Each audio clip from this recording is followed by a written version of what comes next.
How's it going, everybody? Nerds Rising here, and welcome back to the Nerd Cave.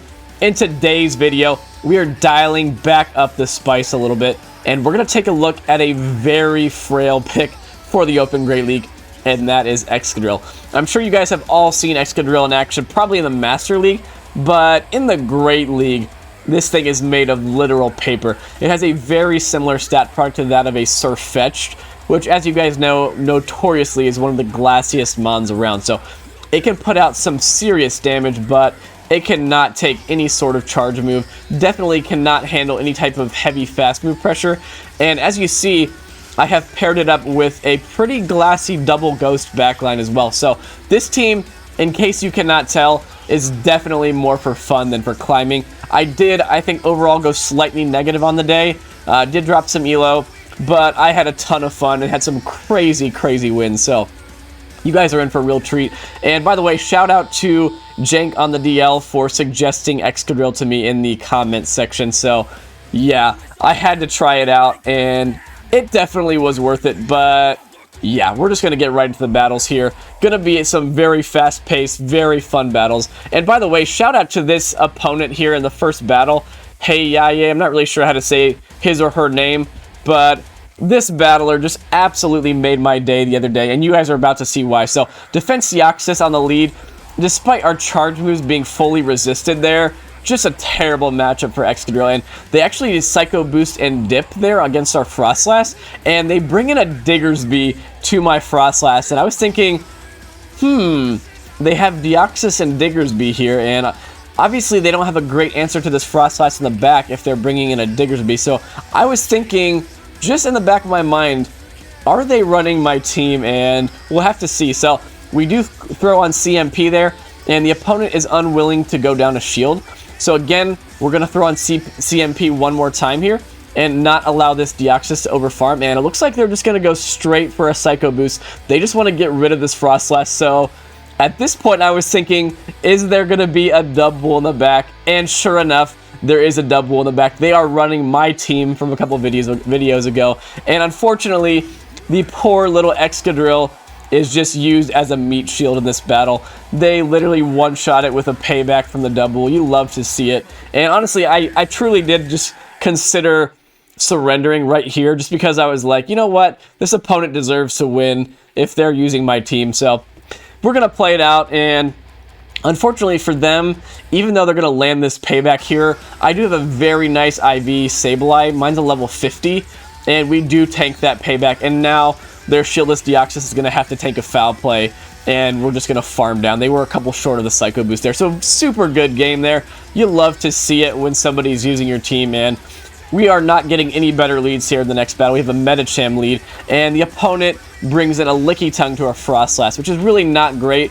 In the 2-shield, basically Licky Tongue can take back switch no matter what if they want to, but at the very least, we should, since we correctly shielded that Power Whip there, we should be able to grab both of their shields here, because they're not going to make it to a second Power Whip before we make it to 2 more Avalanches. So we get their first shield here, but I know this should just be a Body Slam, and it is a Body Slam. So if they want to keep switch here, they're going to have to give me their second shield, and they are unwilling to do so. So now we have flip switch. Fortunately, our Excadrill does not have to face this Medi, and our Sableye is now on the Medicham, but the unfortunate thing is Excadrill just does not want to see this Abomasnow either, and Energy Ball just one-shots it almost completely from full health there, and I basically, again, in that battle, just used the Excadrill as a meat shield, because I know that I need to save my shield for Sableye, and I should be able to just slightly overfarm here, take this thing out, and hopefully the Medicham does not get to 2 Ice Punches, or we're going to lose this game here.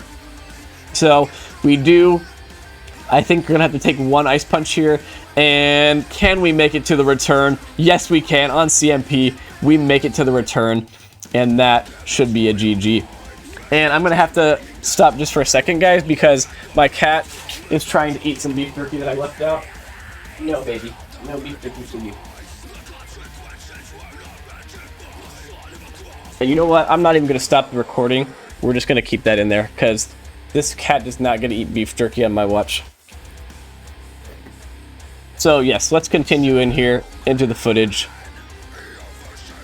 And in the third battle here, we are faring no better as we have a Scrafty lead. And this is actually probably the worst lead that we could see because Scrafty beats our backline as well. So I bring in the Sableye, and this is just absolutely terrible because if they shield this, which they do, now they're just going to be able to massively overfarm. And very nicely, they throw just before we get to another move, and they're going to take us out with a foul play. And now we're just going to have to bring in the Frostlass and hope for a miracle here. So we bring it in, and the opponent has a Toxapex in the back. And here you're probably thinking, why don't you just bring in the Excadrill, right? And you're going to see why here in just a second. So I forced them to dump some energy, and the opponent is going to get to another Brine. And Brine, a really bad move from a very bulky Mon. And look at how much damage that does to the Excadrill. That does like 2/3 of our health from a Toxapex. That is embarrassingly glassy from the Excadrill there. And the Drill Run does not even KO the Toxapex, so we are forced to shield. And they're probably going to be bringing back in the Scrafty, but unfortunately, the Scrafty is not in Drill Run range. So this is going to be a very tough endgame, but the opponent actually shields our Drill Run.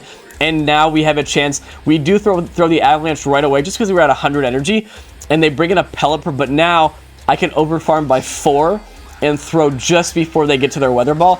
And now I have a ton of energy left over and a shield, and we can just shield this move and then throw the Avalanche, and they should just be an Avalanche range.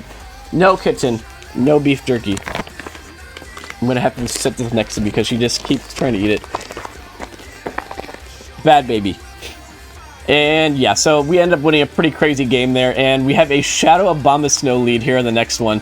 And Shadow Abomasnow, as you guys saw, really is actually not a good lead for Excadrill, but fortunately the opponent does us a favor and they switch into a Medicham here. So we have the perfect answer, and as you see here, I farmed up a ton of energy and actually don't throw my move before they get to their second Ice Punch, and this is actually going to allow the opponent to take switch, but again, the opponent is going to have to give me both shields in order to do so.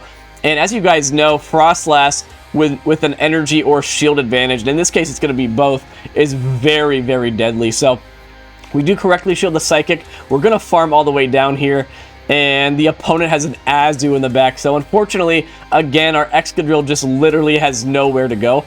For example, if we had a G-fisk, say, instead of the Excadrill, G-fisk would have some play against the sea, but Excadrill is just so glassy, there's just really not much it can do. I actually tried to catch there, as you see, was not successful on the catch, and now what I'm going to do here is just bank some energy, and then just bring in the Excadrill, hoping they bring back in the Abomasnow, and they do bring it back in. And guys, check out how much this Rock Slide is about to do. That's a neutral, non-stab Rock Slide. Well, I guess it's super effective, but that's a non-stab Rock Slide, nearly one-shotting an Abomasnow from full health. And they're forced to dump energy, and now we're going to win CMP against this Azu and take a very improbable win there. So now you guys finally got to see Excadrill do some damage, and don't worry, there's going to be some damage done by this Excadrill in this video because we have a Registeel lead now, and this is actually a pretty nice lead for Excadrill. Obviously a Focus Blast would one-shot, but we are very spammy with these drill runs, and they do hit very hard on the Registeel. Unfortunately, I was so close to no-shielding that. I thought for sure they were going to bait, but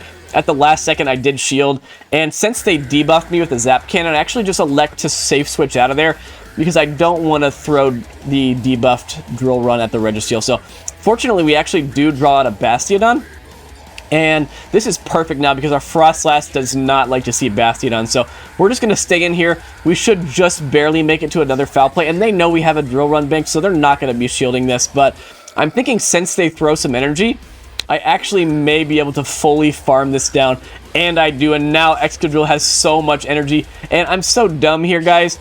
I blind throw the drill run. They come in with a Trevenant, but the crazy thing is that drill run plus the mud shots actually gets Trevenant into a range where a Rock Slide's going to KO. So I elect here just to fully sacrifice the Frostlass and just fully put it all on Excadrill here because we're at the back-to-back moves, and the opponent does not know that. We win CMP against the Trevenant, and there I just threw the drill run in case they caught on the Registeel, and now can Excadrill get to a drill run? They do debuff us. I can't speak. They do debuff us again with a Zap Cannon, but unfortunately for them, the drill run still nearly KOs, and we take out the Reggie, and that is a GG. So, whew, yeah, guys, these are flying through, and now I'm all flustered because of this dang cat in the background, who's now, yeah, she's just gonna sit over there on the ottoman and just pretend that nothing happened, like she didn't just try to eat a whole bag of beef jerky while I wasn't looking. But yeah, so in this battle we have a G-fisk, and this is actually a really nice matchup for Excadrill because we do outpace them. And as you saw, I threw on CMP there to the Earthquake and they did not bait. So again, I throw 7 more and I throw on CMP, and that drill run actually KOs from over half health, which is crazy. And unfortunately, the opponent has a chestnut in the back, which is really bad for us. And I'm realizing here that they can probably farm down, and this is really not good. We do not want to see a chestnut with this much energy, and they do get the farm down before I get to another move. This is really bad because Sableye does not want to see a Frenzy Plant, that's for sure. So we're going to have to tank it. We have to save the shield, and that does so much damage. And now, unfortunately, we're going to just have to shield. We do have some energy on the Excadrill here, but Excadrill is fully walled by the chestnut there. And fortunately for us, we switch out of there super fast, and this is going to allow us to win CMP to the Sky Attack on the Noctowl. And Excadrill, as you see, 2 shots to Noctowl with Rock Slide, whereas something like a G-fisk does not. And we win CMP against the chestnut. Does the drill run KO? And yes, it does. Excadrill gets the sweep in that game. And that's where you guys are seeing that despite it being glassy, Excadrill definitely does have some play. It just absolutely has to have shield. So in this battle, really nice lead on the Bastiodon, but they bring in a Shadow Vic, and our team is just so frail. We just really don't have anything on the team that wants to tank heavy fast move pressure. So unfortunately, we do get Leaf Tornadoed, but fortunately, we do not get debuffed. So we're able to farm all the way down. And this is actually perfect because this is not going to give that Bastiodon a lot of farm. Because if they got a ton of farm, Flamethrower, as you can imagine, would one-shot an Excadrill from full health, even from a Bastiodon, which is crazy. So we're going to bring it back in now. They really don't have a lot of energy, so this should allow me to farm up. And they try to snipe, but we do not let them. We bank the drill run, and now Sableye is going to have to clutch this out for us against the Medi. They actually go for a Psychic there. I'm really not thinking of any scenario where you'd want to go for a Psychic unless they're single moved. Even if they had Pup, you'd still just want to go straight Pup there. So yeah, the opponent definitely made a mistake, but it doesn't really matter because Sableye is going to finish this off either way because they're basically going to have to shield this. No, even knowing that we have a drill run loaded, this foul play will basically KO. So the opponent very wisely is just going to let it go, but that's just going to allow us to farm down. So we obviously had a really nice lead there, but still, as you see, really close game just because how glassy Excadrill is. And in the next battle, we have a Noctowl lead, and the opponent brings in a Toxicroak. And this is a little uncomfortable, honestly, for us, just because Toxicroak hits so hard.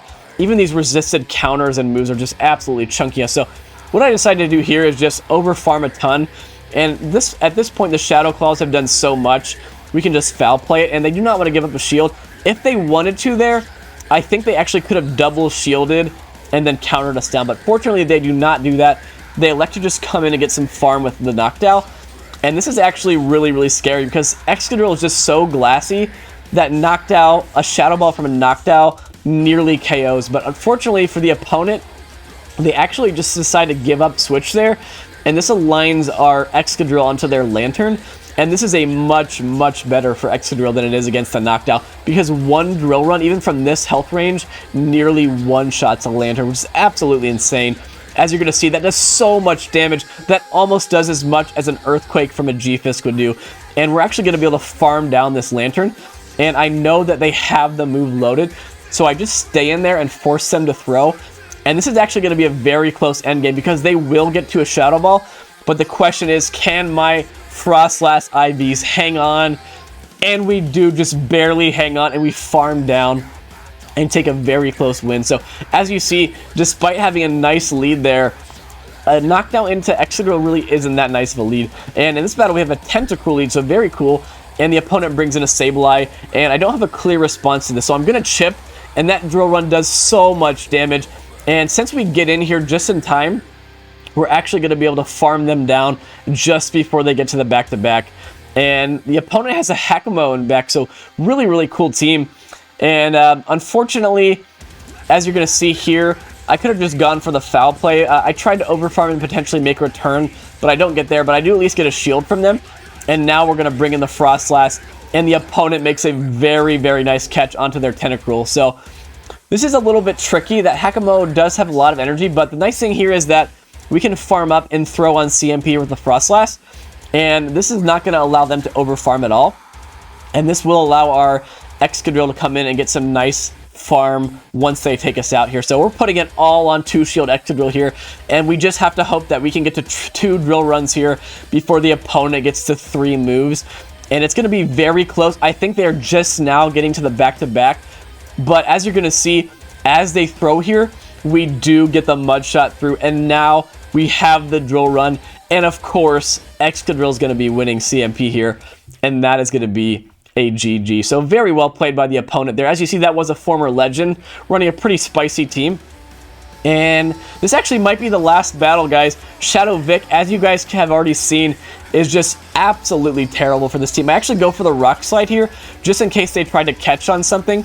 And as you see, those Shadow Razor Leafs literally do like 2/3 of our Excadrill's health. And that is neutral damage, guys, which is crazy. And unfortunately, the opponent brings a Bastiodon into our Frostlass, which is just absolutely terrible. This game, honestly, is going just about as poorly as it could, because Shadow Ball is not going to be enough to KO this Basti. And unfortunately, Excadrill, if I shield here, they're just going to Razor Leaf me down. So I pretty much just have to sacrifice it here. I'm just going to bring it in, take the damage, and just put it all on the Sableye in the back. And I'm really hoping here that I can farm down. Can I farm down? And I just barely at the last second cannot farm down. So we just have to hope for a miracle. What's going to be in the back that our Sableye can be? And it's actually a Defense Deoxys, so maybe we have a chance. We are going to be getting a shield. No, they actually decide not to shield there. And now I'm going to throw on CMP to their Thunderbolt. And if they want to get this off, they're going to have to shield, and they do. And I know that as soon as they land this, the Shadow Vic's going to be coming in. So I'm going to be mashing that Foul Play right away. They do get 1 Razor Leaf off on me. And now it's going to be a fast move race. Can I Shadow Claw down?